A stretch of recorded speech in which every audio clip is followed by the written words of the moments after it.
Welcome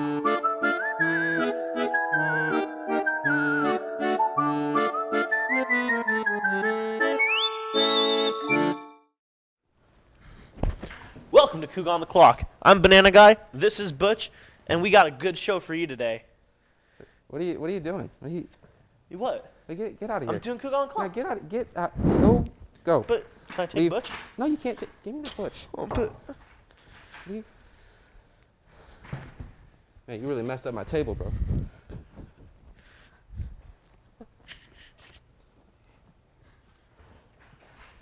All right. Well, while I reset my table, what's up, Cougs? It's Alex Huddleston. Welcome back to Coug on the Clock. Happy Halloween. Special edition show. We're actually gonna have a group show today. It looks a little different. There's gonna be a few people at the studio over there. Let's start with Vaughn. Vaughn, why don't you introduce yourself and tell us what you're dressed as? Yeah, I'm Vaughn Druin. I'm a senior at Wazoo. And today I am former NBA role player Chris Birdman Anderson. Okay. Brinkley, what we got dressed over there? Yes, I'm Brinkley, and I'm the cat. Very exciting. Wow. Wow. Okay. And then who we got at the end? So I'm Hunter. I'm a junior here at Wazoo. I guess I'm dressed up in a costume. It just happened to be Halloween today, so this is pretty lucky. Yeah, but some people said I look like Guy Fieri. All right. Let's get into our first topic of the show. So let me pull, trick or treat style, you know what I mean? This or that. I'm just gonna start pulling. First topic, we got LeBron versus MJ. Classic debate. What do y'all think? What do we got? What do we got going? Anybody can jump in. I got Jordan on this one. Not even a question in my mind. I got Jordan. I'm gonna say LeBron. I think that LeBron's a better athlete. Jordan's a better winner, but LeBron, if you're just going on pure athleticism, LeBron is the most pure athlete probably ever. One of the most pure. Yeah, I mean it's easy to say LeBron is one of the most dominating players in the NBA. I was his teammate for a while, but there's no LeBron. Hell, there's no NBA without Michael Jordan. I think Michael Jordan is the undisputed GOAT. If we're talking LeBron versus Jordan, we're talking GOAT talk, right? I mean, who else is the GOAT? You know what I mean? So this is it can be a pretentious conversation, but I think it's Jordan all the way. I don't think there's any dispute. But why do you think LeBron, man? I don't know. I just think LeBron is the most dominating player. You look at the matchups he has. He can shoot the three. He can dunk the ball. His only real weakness is shooting free throws. I think mostly coming down to it, if it was LeBron versus MJ in a one-on-one, I think LeBron would win. Now in a one-on-one, if we're doing a game, all right. So a game of say, this is not a series, but a game. If you have LeBron versus MJ, I feel like LeBron has us in the first half, right? I think LeBron, natural born winner, natural born, able to perform at a high level. But Michael Jordan, there's some kind of mentality that he has that I think it pushes him above LeBron. I feel like he'll take it personally. It became personal with me. Take it as a challenge, and he'll want to succeed and do better. So you could beat him in the first game, and I think Michael Jordan can come back in the second game. I mean, he was playing guys that were physically big. I mean, LeBron, 6'9", 250 pounds. That's a big man. That is a from one big boy to another. That's a large man. Yeah, I mean, MJ, 6'6", 216 pounds. So, it's a little size difference. Not too much, but I think LeBron being bigger, MJ is faster, and I feel like MJ will use that to his advantage. And I think that's where it's at. I think MJ will use it as a mentality thing and start balling over on LeBron. I'm a mess right now. What do you guys think? I actually agree. I think in a one-on-one, MJ would be a more physical player, and I think he'd end up dominating the game. I also think that LeBron is a flopper. And I think that in that situation, I think LeBron just isn't going to be as dominating, and I don't think his defense is as good either. So I think that MJ would take it. I think he would. Yeah, I mean, you got to look at the era that they played, right? You know, when Michael Jordan was playing, you take, for instance, the Pistons, right? Whenever they played Jordan, their goal was to mess him up, throw him elbows, you know, slam him to the ground whenever they could, and just the game was played differently. You know, you could get away with a lot more stuff physically on the court back in the late 80s, early 90s. And he still beat them. He was still able to perform against them and like get record amount of points against them. Yeah, and LeBron, you put LeBron in that situation. I mean, you see him now against much less physical competition. I mean, he's soft. He's soft. He goes to the ground. You know, he gets mad at the refs. He doesn't go back on defense for whole drives at a time. I mean, it's a different mindset that Jordan had, and that's what made him so special. He wouldn't let anything get in his way, and he would always work on something every single season. And once he hit that silky smooth jump shot, there was no stopping him. No one could guard him, you know, in the league. And there's really no one else to compare that to as far as that mentality and the willingness to win. There's also the rings. I mean, going on the rings though, like LeBron went to every finals from, was it like 2010 to 2019? Like the fact that he was able to go on that long of a streak, even though he doesn't have the rings behind it, like just having that, he brought that one Cavs team where it was just him, like in the finals, and he nearly won that. Like I think that you can't discount LeBron just based on rings. You guys are gonna hate me, but you know, I can't ever bring this correctly at all. There it is. Next topic time. Hope you guys are like really enjoying the show. This took a lot of work. Next topic. What do we got? We got the finals. NBA Finals versus the Super Bowl. What do y'all think? What do we got? What we rather watch one? Which one's harder to win? Which one's fun to just have on in the background while we eat as much food as we can? What's our thoughts on it, guys? Again, anybody can jump in. Yeah, I mean, if we're just going based off opinion, my opinion is that I like the Super Bowl better. I just happen to be a bigger football fan. I also like Super Bowl commercials. And I think Super Bowl parties tend to be more fun, and I like that there's one. With NBA Finals, there's multiple games, and I feel like it's harder to track sometimes. Yeah, I think that the Super Bowl feels like more of an event than anything, but the finals, I would say, are probably harder to win. Because it's like the more long stretch on that, but the Super Bowl is definitely more fun as a spectator to watch. Yeah, I mean that part of it is like super subjective, right? If you're more of a football fan, you're always going to go for the Super Bowl. That's the climax. If you're more of a basketball fan, I mean nothing's better than the finals. But yeah, as far as like a competition standpoint, the finals just take more out of you. More can happen over the finals. You take the finals a couple years ago, 2019, Toronto and Golden State. I mean, if it was one game, the Warriors would have,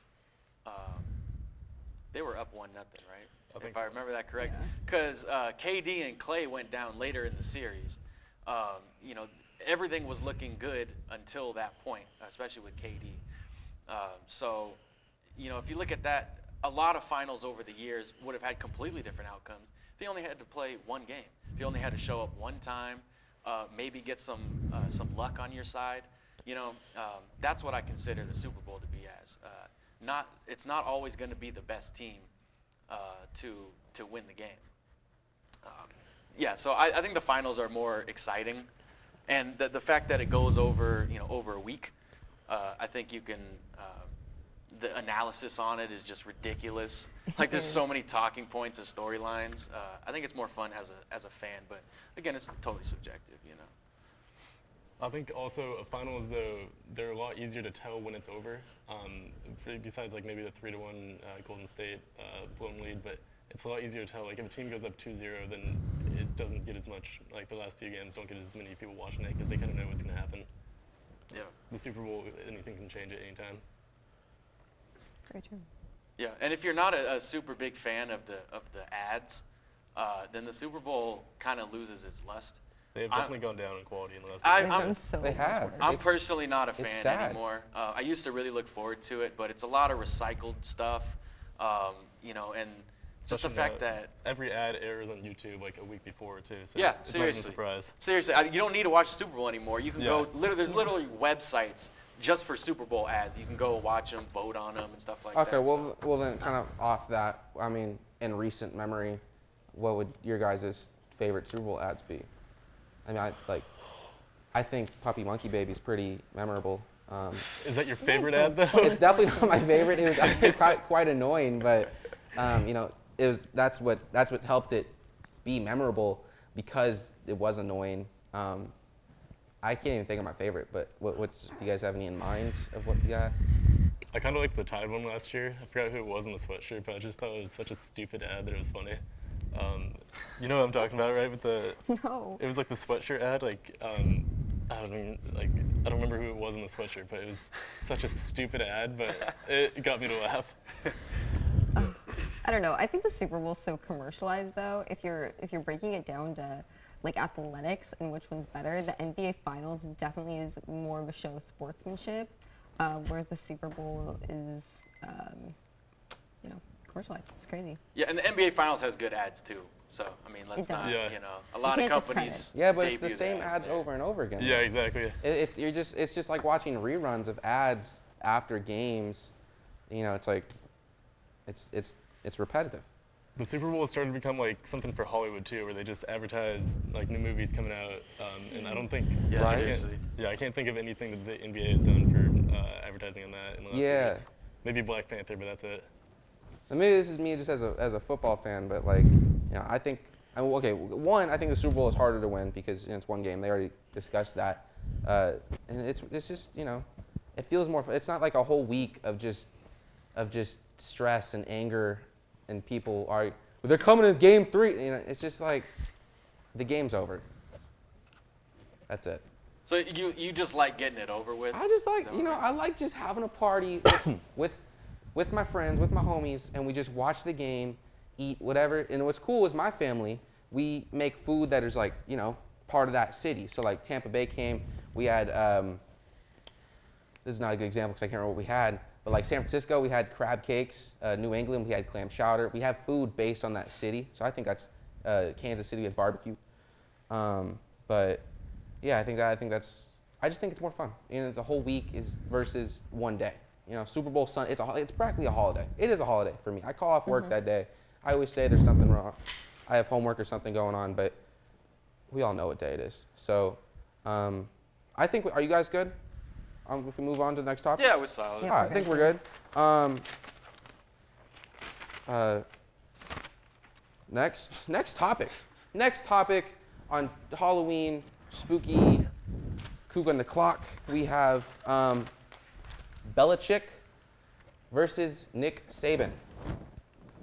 Ultimate legendary coach versus legendary coach. Different levels of football, but same level of legendary. What do you guys think? What do we got? Who we picking? I got Belichick all the way. He's the GOAT at the highest level. And for me, a big part of that is Belichick can only work with his assets so much. You get the draft, you get free agent signings and trades. Saban can cherry pick any player from the country he wants and perpetually make a winning program, and just take it away from other schools that don't have the resources that they do. NFL is a lot more level playing field, which also means it's harder to sustain success. And that's why I think Belichick, yes, with Tom Brady, but just in general as a football mind, I think he's more successful as a coach in general. Okay, so I came into this thinking Saban. I'm not gonna lie. I like college football. I like Nick Saban. I think he's a great coach at Alabama. And then I was breaking down statistics, and I was thinking Belichick, he had Tom Brady, and that's how he built this entire offense around. And Nick Saban has to recycle his team and create a whole new team every 4 years. And so I was thinking, to have the capabilities of doing that. But you're right, like he does cherry pick, and he does have a huge number of potential athletes coming in from the high schools. But I do have to say, being in the SEC, he also has like, you know, a huge, like you're right, he does have a huge, what's it called? Like Influence. Yeah, influence. And like Alabama is able to stay like on top constantly. So I don't know. I guess what I'm saying is during this conversation, I've decided Bill Belichick. Just because I think yeah. you swayed me actually. That was kind of All right, whatever. Hunter, I'm gonna say Saban. I think Thank you. I think it's more impressive that he's able to reset like and adapt to different play styles. Like Mac Jones is not the same quarterback as like Tua was or Jalen Hurts. Like Right. he is able to reset the offense each year. Bill Belichick is still a great coach, but it's also like we're still seeing if he was a good coach because of Brady, or if Brady was a good player because of him. Because these like last year, I wouldn't say counts for the Patriots with all their players sitting out because of COVID. But I would say not Mac Jones. I would say Nick Saban is the better coach between them, just because he's able to adapt so much more than Belichick has been able to. All right, so yeah, that's I mean honestly the same argument I have is so I went like in depth because I haven't really done research on this topic before, and I was actually really interested. Belichick and Saban both 69 years old. Saban's birthday. Nice. We're keeping it PG, Hunter. Come on, man. I mean, come on, man. Come on, man. Saban's birthday is actually today. Happy birthday, Nick Saban. 70 never looked so good. We got. I think you can't really compare them. It's another one of those debates you can't really compare because they are at different levels. However, Saban has been coaching for 49 years. Belichick 47. 47 years all in the NFL. Nick Saban 49. 5 of those years were in the NFL as assistant coaching and head coaching. But I think Saban having to switch his team up every 3-4 years, like Hunter said, like you said, the quarterbacks, Tua versus Mac Jones, it's a whole different quarterback talent chart, right? That's a whole different type of skill, and having to switch that up 3 to 4 times every 10 years that's challenging. He's won 7 national championships, 9 SEC championships. I think, and then Belichick, we just saw him play against Tom Brady with the Bucs. Like I think his success, and I'm not saying he's not a successful coach because he has been a successful coach for almost for 47 years. He has the most wins in NFL history as a head coach.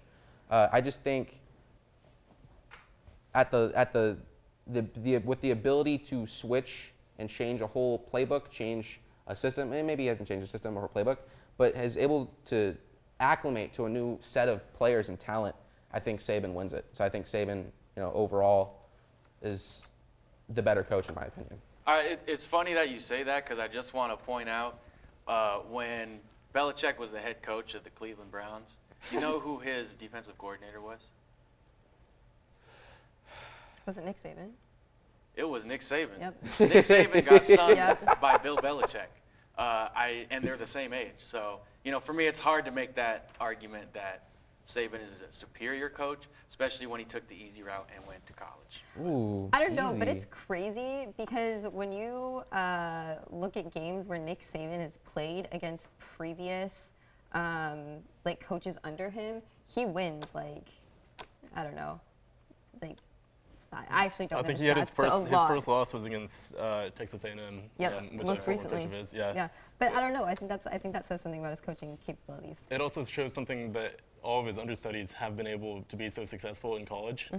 Like Lane Kiffin at Ole Miss has been great, and Kirby Smart at Georgia has been great this year too. Like it's kind of crazy to see what his influence is for coaches under him. All right, Hunter. So you switching up on me? Are you a Belichick fan now? Is this? No, I was saying it's still Did I lose Saban. you? Did I lose you, Ben? I think he lost you. Yeah. Oh, okay. Well, Are we good to move on? Yes. Yes. All right, Yeah, for we sure. can- Bell. No. Yeah. Yes. Ring the bell. Ring the bell. Ring. Ding, ding, ding. Well done. Right in my ear. every time a bell rings, an angel gets its wings. That's right. That's right. That's the wrong holiday. But you know, it's still a reference Is to it a bell. holiday? That's a Christmas movie. Final topic of the day, of the night. Happy Halloween. We're gonna go into Babe Ruth versus Ohtani. I'm not gonna say the first name. Vaughn, why don't you get us started with this topic? What do we got going? Yeah. Who do you have in the ultimate batter battle? So first of all, Shohei Ohtani, Thank you. Thank you. AKA Showtime. I mean, I think he's a superior player. There's a ton of variables to consider here. The age that they played in, how long into their careers you can like pinpoint where they're at. I mean, Shohei's only had 3 seasons. One of them was COVID, so I mean, it's impossible to like project his career at this point. But from what he's done, how he looks, more importantly, like while he's doing it, balancing the pitching and hitting aspects of his game. I gotta say Shohei's a more dominant force. For me, Babe Ruth.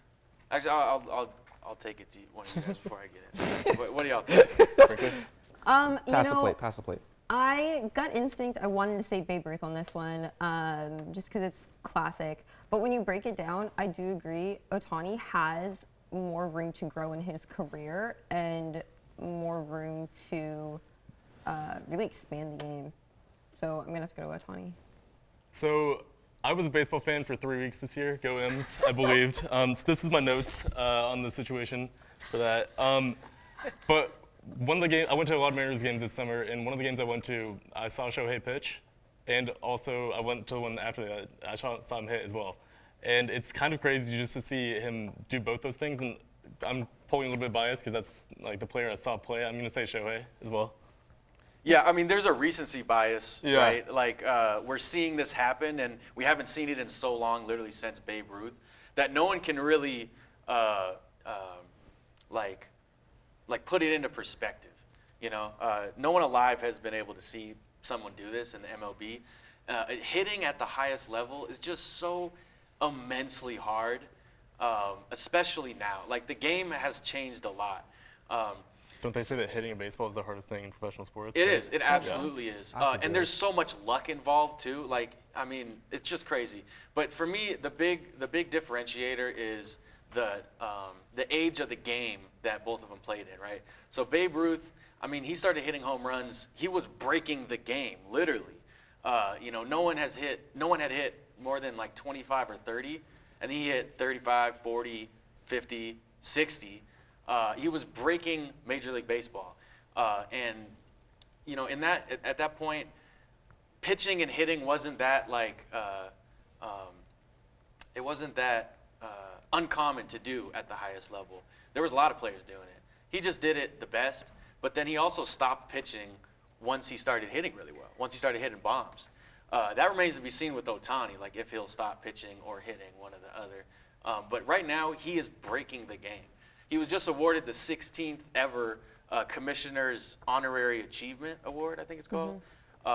Doesn't happen very often.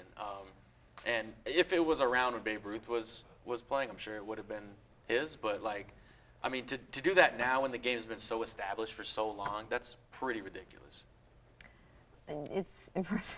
Yeah. I think it's also kind of the same with like the MJ versus LeBron debate. Yeah. Like, we had the recency bias here that we're saying Shohei. Because there's no 4K footage of Babe Ruth playing. Like, it's it's all us overseeing is Shohei. Like, that's what ESPN has been pushing us and everything. Yeah.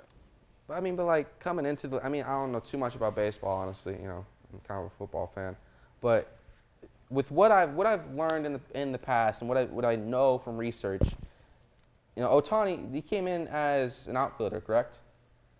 Yes. Yes. All right. So for him to come in as an outfielder, and he did pitch in the other league he was in, but to be a dominant pitcher and a dominant outfielder, I think that's something. I think that puts him above. I know you can't compare them, but like even if we were able to compare them, like if we were back in 1916 or if we were back in today, I think in Babe Ruth we gave him the extra time stamp when he plus 10 on all of his stats. You know, I think Ohtani still has this. I mean, he's a freak of an athlete. Personally, I think that's my opinion. I want to say real quick, he's not an outfielder anymore. He's not an outfielder anymore. He was an outfielder in Japan, but I mean now he just DHs. He has played the outfield, and he totally could. He's a good fielder. But I think his athletic thing is his speed, right? He's one of actually the fastest dudes in the league. Yeah. So to add that on top of everything, I mean that's just crazy. Ruth was known to be, you know, a portly gentleman. He wasn't like a speedster. You know, I mean, he wasn't slow in the beginning of his career. He was a base stealer, but as he went along, you know, he didn't really take care of his body like that. He slowed down tremendously, and that's why, you know, he could live on hitting home runs.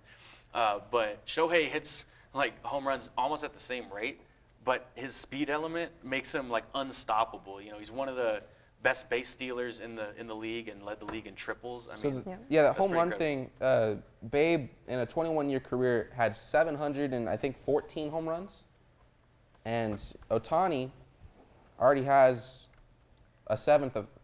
I can't do math. I'm not even gonna say a seventh. I'm sorry to all my math teachers. He has 93 home runs in his short stints with the Angels so far. That's already, you know, a good portion. That's you know, a good. I'm gonna pass it on, but you know what I mean. Like it's already up there. He's already up there in a short amount of time. I mean, I think with the next few seasons, he'll, you know, be above, you know, halfway there. So I think, you know, in a shorter time span, that's what I'm saying. I think he's a better athlete. That's just my opinion. Yeah. I don't know.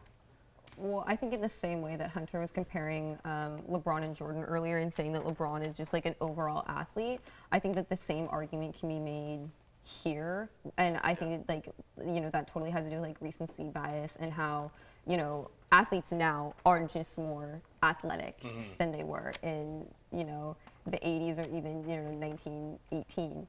Well, also the equipment is just so much better now too. Like, Oh, completely. Like Russell Wilson, isn't it that he spends like $1 million on his body a year? Russell Wilson and Tom Brady, like The management, the they're eating plans. They're superhumans now. Like, Yeah, Babe Ruth was eating hamburgers and smoking cigars. Can you imagine spending He's money just on your chomping body? down That's Big Macs. crazy, bro. Yeah, it is showing up the games again. Like spending that much money on your body, that's crazy, dude. All natural. I'm just saying. You guys good to go? We're gonna move on. Move on. I mean, are we good to wrap it up, maybe? Yeah, man. Oh, for sure. We got it. We got some parties to go to, I think. I mean, you guys have parties. Let's stay inside. Happy Halloween. Oh, I did leave treats for you guys in your buckets on your desk. If you want to look in the bucket.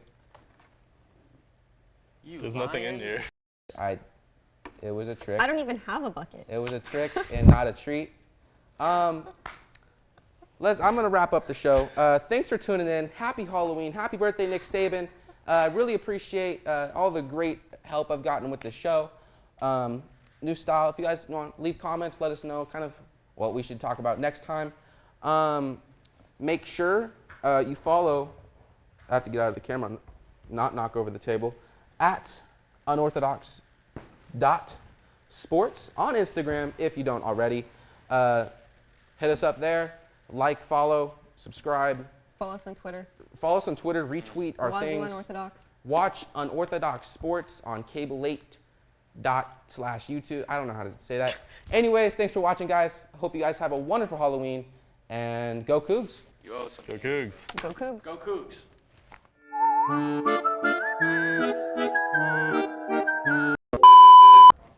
Did you know that bananas float in water because they're less dense in comparison?